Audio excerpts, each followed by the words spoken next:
ഇന്ന് കുറച്ച് അമ്പലങ്ങളിൽ ഒരുമിച്ച് പോയതാണ്. അപ്പോൾ ആദ്യം ഞങ്ങൾ കയറിയത് ചക്കുളത്തുകാവാണ്. ഞാനും ഹസ്ബൻഡും മോനുമായിട്ട് അവർ രണ്ടുപേരും ഒരേപോലെ ട്വിന്നിങ് ആയിട്ട് ഡ്രസ്സൊക്കെ ഇട്ടിട്ട് ചക്കുളത്തുകാവിൽ കയറി. ചക്കുളത്തുകാവ് പൊങ്കാല ഭയങ്കര ഫേമസ് ആണ്.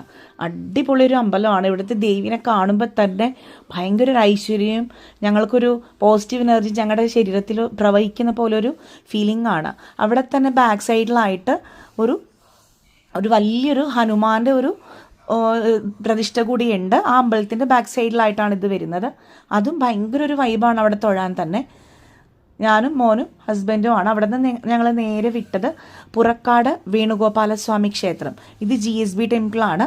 അപ്പം മോന് ഞങ്ങൾക്ക് 10 വർഷം കഴിഞ്ഞിട്ടാണ് ഉണ്ടായത്. അപ്പോൾ എല്ലാ പ്രാവശ്യവും മണ്ണാർശാല പോകണം.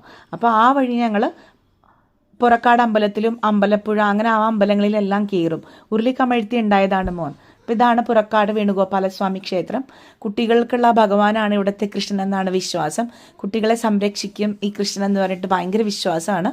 അവിടെയും കയറി. അത് കഴിഞ്ഞ് ഞങ്ങൾ നേരെ പോയത് പിന്നെ മണ്ണാർശാലയാണ്. മണ്ണാർശാല എത്തിയപ്പോഴേക്കും ദീപാരാധന ആ സമയമായിട്ടുണ്ടായിരുന്നു.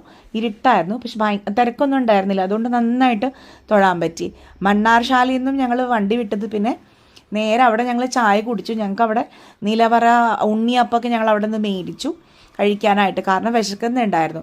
അത് കഴിഞ്ഞ് നേരെ ഞങ്ങൾ ഹരിപ്പാട് സുബ്രഹ്മണ്യ സ്വാമി ക്ഷേത്രം ഇല്ല. അതിന് മുമ്പ് ഞങ്ങൾക്ക് അവിടെ ഹരിപ്പാട് സുബ്രഹ്മണ്യ സ്വാമി ക്ഷേത്രത്തിൻ്റെ മുമ്പിൽ തന്നെ നവഗ്രഹ ദമ്പതി ക്ഷേത്രമുണ്ട്.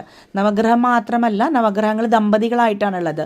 പെയറായിട്ട് ഒരു ക്ഷേത്രമുണ്ട്. അവിടെ തൊഴുതു. അത് കഴിഞ്ഞിട്ട് നേരെ ഹരിപ്പാട് സുബ്രഹ്മണ്യ സ്വാമി ക്ഷേത്രത്തിൽ ഹസ്ബൻഡിൻ്റെ ഒരു ഫ്രണ്ടിനെ കണ്ടു. അവിടെ തൊഴുതു. അവിടെ ശിവയിൽ നടക്കുന്നുണ്ടായിരുന്നു. അത് കഴിഞ്ഞ് നേരെ അമ്പലപ്പുഴ എത്തിയപ്പോഴേക്കും നട അടയ്ക്കാറായി.